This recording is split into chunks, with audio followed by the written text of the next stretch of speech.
Good morning, everybody. This is going to be basically the first 3 quarters of chapter 23, changing things around a little bit so we can cover the end of Reconstruction here in a bit. This is the beginning of an era known as the Gilded Age. The Gilded Age runs from the end of the Civil War all the way till about 1890 or 1900, depending on which textbook you read. But what the Gilded Age stands for, so gilding is where you cover something in a thin layer of gold. Mark Twain came up with the idea because he said America looked from the outside. It was covered in that thin layer of gold. It looked like things were great for everybody. We were wealthy, we're thriving. However, if you scratch past that thin layer, what you would see is something not nearly as pretty. So the Gilded Age is a time of great economic growth, and America itself is succeeding and rapidly growing and becoming an industrial and economic powerhouse. However, for the average person, the worker, the farmer, African American, immigrants, many of these people struggled mightily in this time period as money and power was collected by powerful industrialists. So, the Gilded Age, not so great, not exactly the most positive time, as you'll see throughout this chapter. So, in 1868, we have the end of Andrew Johnson's presidency, and he is replaced by Ulysses S. Grant. Why? Well, Republicans wanted someone who was naive, someone who was not experienced in politics. So they chose someone that they would consider kind of a rubber stamp type president. And so the idea was if we have Ulysses S. Grant, he's well respected, he'll easily win an election because of his success in the war. However, he won't stand in the way of us doing what we want, like Andrew Johnson did. And so that brings us to the era of, quote, good stealings. The Gilded Age is synonymous with the idea of corruption, especially by businessmen controlling politicians. You also have other terms like carpetbaggers, which is Northerners coming to the South to take over their politics and take money from them, as the Southerners would have accused them of. You have Indian agents who are supposed to be helping Native Americans living on their reservations, but they kept the money and supplies for themselves. And of course, businessmen being able to control politicians, so politicians do nothing to slow down their accumulation of wealth at the expense of others. So some key figures you'll hear about in this time period. Jay Gould was a man who owned railroads, and his business partner Jim Fisk, they actually cornered the gold market in 1869. They actually petitioned Grant and tried to bribe his brother-in-law to try to take over the gold market. Why is this such a big deal? By collecting all of the gold themselves, they were able to run many businesses out of money. And so, by trying to get the government involved, it shows that the power of industrialists to control the economy and the government was pretty strong. And that brings us to another famous figure, which is William Boss Tweed. He ran New York City politics through his political machine called Tammany Hall. Now, Tammany Hall is not a person, ladies and gentlemen. It is the name of the place where his political party met. And throughout his time as the party boss, if you will, of Tammany Hall, he and his cronies would steal nearly $200 million in taxes from the government in New York. And he is also synonymous because we have with corruption because we have a lot of cartoons. A guy named Thomas Nast attacked William Boss Tweed in a series of cartoons. Here, he's too big for the law. Here he has big money bags. The brains is the money. And then my personal favorite here is in counting there is strength. And he says, as long as I count the votes, what are you going to do about it? That brings us back to every level of government being involved in these type of deals of corruption. The Credit Mobilier scandal, Mobilier being a French word, which is not exactly pronounced how you'd expect it to be. It was a bank that financed the railroad. The problem is that two congressmen owned that financing firm, and so when they build the railroad, they overcharge how much the railroad would cost, and normally the bank would stop that, but since they own the bank, they continue to charge millions more than they needed. When other congressmen saw this was happening, they bribed those congressmen and got them in on the deal. And so the Credit Mobilier scandal sees the building of the railroads become a source of massive corruption. Then you also have the whiskey ring, which saw Grant's private secretary investigated for involvement of getting around the taxes that whiskey corporations were supposed to pay to the government to produce what they had. So this bribery went all the way up the ladder to tax agents, to key bureaucratic figures. And when Grant's private secretary is investigated, Grant actually pleads for him not to have him charged. Whether or not he was innocent doesn't matter. It just reveals how much corruption there was during this time period. Other issues included the idea of inflation versus deflation. We have an economic crisis in 1873, and the problem is a lot of people had over speculated in railroads. Consider a lot of people over investing in websites in the late 1990s or in housing in the early 2000s, which led to the crash in 2009. So railroads were a big thing, and so people poured a lot of money on it. When the railroads naturally collapsed because they couldn't possibly be worth as much money as they actually were putting into them. It was the people who had debtors that were hit the hardest, not the banking institutions, because banks would just demand that they have their money back, and if they couldn't get their money back, they would just take people's properties and belongings. So, what this led the common person to do, those who owed money to banks, they argued for more dollars to be printed. In other words, they wanted more money to be out there because the more cash that is available, the easier your debts are to pay off because those debts are actually worth less money. So financial institutions and bankers naturally were against this idea because they would rather have less currency available. If less currency is available, that means that the value of the loans they've given out would help them make more money. Inflation would rob them of their profits. So which side does the government take? Well, Grant took businessman's side because he was naive. He believed the politicians and businessmen who were informing him and giving him advice. And so what's interesting is this is the only time in American history in which the amount of money actually decreased. We're always printing more cash.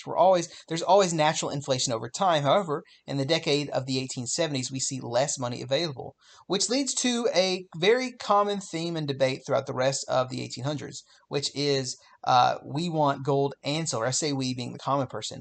Debtors said, we want to be able to pay our debts off. We want currency based on gold and silver, not just gold. Because if we back it off of silver, which is more plentiful, and gold, then we're going to be printing a lot more money, which makes our debts easier to pay off. Now, economically, it doesn't really make much sense, but it made sense to those who argued for it, and so they continued to fight really strongly for this idea. So that brings us to the pallid politics in the Gilded Age. No party held power for long in this age. And that's because whoever was able to do the highest bidding, and able to control more of Congress, well, they would be able to take over what our nation was doing financially. And so we see a common flip-flop throughout this time period. Majority party of the House switched 6 out of 11 times from 69, from 69 to 81. Democrats courted the South and Northern immigrants. That's who mostly made up the Democratic Party. And Republicans, they had freedmen in the South and across the nation and Civil War veterans voting for them. So this constant flip-flop between them leads to both parties also, in order to keep power, handing out a lot of jobs to supporters. Now you remember Andrew Jackson's actually the one who began this practice. It was a common practice that lasted throughout the Gilded Age. Luckily, by the end of the Gilded Age, we begin to get rid of that practice. But again, no party held significant power. Both parties used a form of bribery by handing out jobs to control politics. So you can see a lot of flaws in the system there. So let's talk about workers. How are workers treated in this time period? Well, as this collapse happens, surprise, the people who own the railroads and the companies don't actually struggle. That's because what they do is they just cut wages. And they cut wages again. And when their profits drop, rather than say, gee golly, maybe we should change how our business is done, instead they just make their workers work for it less. And so railroad workers decide to go on strike. So when this strike occurs, you have hundreds and thousands of people going on strike, which could shut down the economy. So President Hayes decides, rather than allowing the strike to continue, he instead tries to stop it. Not because he believed that they were wrong, but simply because that is what the Republican Party, a party of businessmen, bankers, and commerce, they did not side with the workers. So after over 100 people die rioting, do the workers get anything? No, because the government sided with the businessmen. They shut down their strikes. They shut down their protests, and so those workers are forced to continue working without any chance of help. Which brings us to later on, how are workers going to fight against this? They're called unions. Unfortunately for workers, they are not able to successfully form unions until the early 1900s. Anyway, other groups, including immigrants, Chinese immigrants flooded California looking for work. Unfortunately for them, like many groups in this time period, they were not welcome and they were treated horribly. One Irishman named Dennis Kearney leads his Irish Fellows, who were trying to become and stay the primary working force on the railroads and around California. they would harass them and even sometimes kill them. California is so strongly against these Chinese invading, taking jobs from them, and threatening their economic livelihood as well as their culture that they actually convinced Congress to pass the Chinese Exclusion Act of 1882. This is the only act that completely bans one specific group from immigrating to America. No one was allowed from China, or wasn't supposed to be allowed, from 1882 all the way until 1943, one of the strongest immigration bans in American history. And here, the illustrated WASP, if you didn't know, WASP stands for White Anglo-Saxon Protestant, a typical American thing to be. And you see the first blow at the Chinese question, punching him in the face. Working men's procession, them protesting Chinatown, protesting these Chinese workers taking their jobs. So, what about the issue of patronage? So we've gone over how workers struggled. What about this corrupt system of hiring people? It does end in the 1880s because a president is killed. James Garfield was president beginning in 1881, and after he becomes president, he promises to end patronage. The problem is that one insane man named Charles Guiteau, who he had never met, he believed he was earned a job because he had told people to vote for James Garfield. When he does not get a job, he actually hunts down James Garfield, shoots, and kills him. Now, in Guiteau's mind, he was actually saving the country. Don't ask me why. But this led to a lot of people saying, hey, clearly patronage, handing out these jobs, led this man to killing the president. And so a guy named Chester Arthur, who was vice president, becomes president. Did you even know there was a president named Chester Arthur? Probably not. He passes the Pendleton Act, or he pushes Congress to, which tries to end patronage. Now only 10% of civil service jobs reformed and unavailable. Politicians now had to find other ways with only 10% of those jobs to work with. They'd had to find a new way to deal with lobbyists and businessmen. How could they possibly still get them to support them and to help finance their elections? Well, trust me when I say they will get around to it.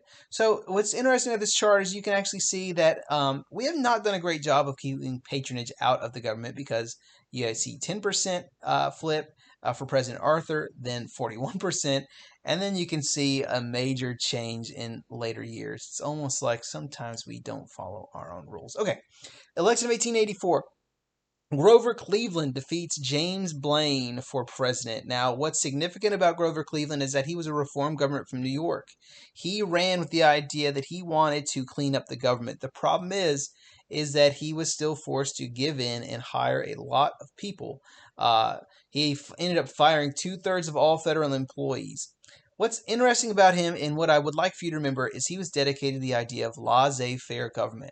Laissez-faire is the idea of hands off. Let the people do as they choose. And so as president, he said, hey, I just want people to be able to make their living without government interfering. And this is a main theme throughout the Gilded Age. As you can see from those railroad workers, the government did not intervene to help them. Instead, they intervened to stop them from basically hindering the economy and hindering transportation. And so Grover Cleveland backs up the idea of laissez-faire government.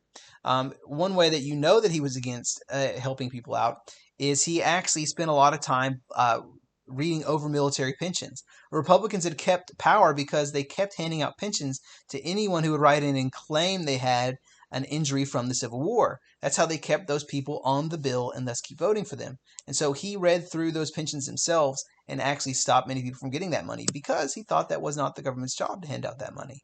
And then also, when Texas farmers were struggling, he vetoes a bill passed by Congress to provide grain for them. Now, in today's, as you can guess from the stimulus stuff, today we view the role of government quite differently than we did in the Gilded Age. Instead, it is now, when there is an economic crisis, the government's job is to bail you out, to help you, provide something for you. You can see in the Gilded Age quite a different attitude towards us when we struggle economically. So that's laissez-faire government against what we would call more of a welfare or social safety net government that we have today. Okay, back to that issue. Remember the issue of tariffs? Wasn't that so much fun? Well, it is back, and it is the primary national issue for quite a while, other than the issue of course, currency. So Grover Cleveland decides that he wants to lower it to cheapen the goods and limit monopolies. The problem is that Republicans use this because the tariff was there to protect and help businesses. Republicans say that if you keep lowering the tariffs, that is going to provide too much foreign competition, and we will lose jobs. We will have our entire economy shut down if we keep lowering the tariffs. So Republicans used that to defeat Cleveland in 1888 and elect Benjamin Harrison, who I promise you is the most worthless president we've ever had. By worthless, I mean he does nothing. I don't know anything Benjamin Harrison did as president. Every other president I can name something. I cannot name anything for Benjamin Harrison. Anyway, Republicans spend over the next 4 years, right? They're like, hey, we need to protect the American economy. They end up spending over $1 billion under Benjamin Harrison because he allows these two congressmen, Thomas Reed and William McKinley, to run everything. They even create the McKinley Tariff Act of 1890, which had the highest peacetime tax rate in U.S. history, the highest tariff rate. So what does it do for the common man? Well, it causes all of your goods to be more expensive. So guess what people decide to do in 1892 when President Harrison's term is up? They re-elect Grover Cleveland because, wow, they blew it. Forget protecting business if everything I pay for it is way more expensive. And so that causes some issues. So that brings us to the rise of a group called the Populist Party. The Populist Party, populism is a term often meant to apply to the common man. The common man, now there's different groups of common men today. Like they call Trump a populist president. Well, that's because he represented the most common type of person, which was white working class individuals. That's what helped him win the 2016 election. Today, you may consider a different group the most populist or the largest group of people as a voting base. With that said, they call themselves the Populist Party because they are made up mostly of farmers, who were the predominant group across the economy and across the nation. So the tariffs were so frustrating to them, they decided to form their own political party, among many other things that we will cover ad nauseum in the next few chapters. And they create the Omaha Platform. So what are some of the major pushes that a common person pushed for in this time period? They wanted tariff reduction. Tariff reduction would lead to cheaper goods. Forget businesses. Protect farmers from having to pay way more money for goods. Number two, a graduated income tax. People making a ton of money should be forced to pay and provide for government programs for everyone else. So that is a graduated income tax. If you make more money as you climb that economic ladder, you should have to pay tax to the government. Public ownership of railroads and telegraphs. We'll go over this later, but railroads and telegraphs charge exorbitant fees, massive fees on people who weren't in their inner circle. And so common people like farmers were hurt hard by ridiculous rates.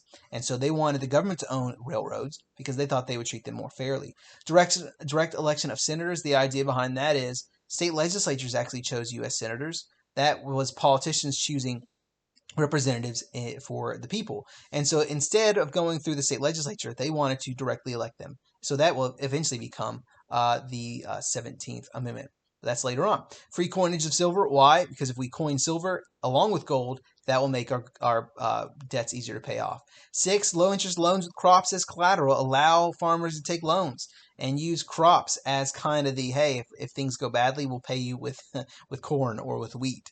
That never happens, but not a bad idea if you're a farmer. And then finally, allow farmers to store goods in federal warehouses, they call it sub-treasury. So all these ideas are ideas that the Populist Party comes up with, that farmers collected together and said, we want these changes to protect us. The problem is for populists is they needed workers to also join them. And they actually had a good chance at doing that because beginning in 1892, we have another strike called the Homestead Strike. They were unable, however, the Homestead Strike was unable to succeed in getting their rights. So they tried their best to kind of court these workers to join them. If you could get farmers working with industrial workers, well, they'd be unstoppable because they make up nearly the entire labor force in America. We'll go over later on why that doesn't exactly work out for them. But in 1892, as the Populist Party grows, they actually are able to win some electoral votes. They elect a man named James B. Weaver because they believed in him. That was a pause to allow you to laugh at how good that joke was. Republicans lost heavily in Congress because of those tariff issues.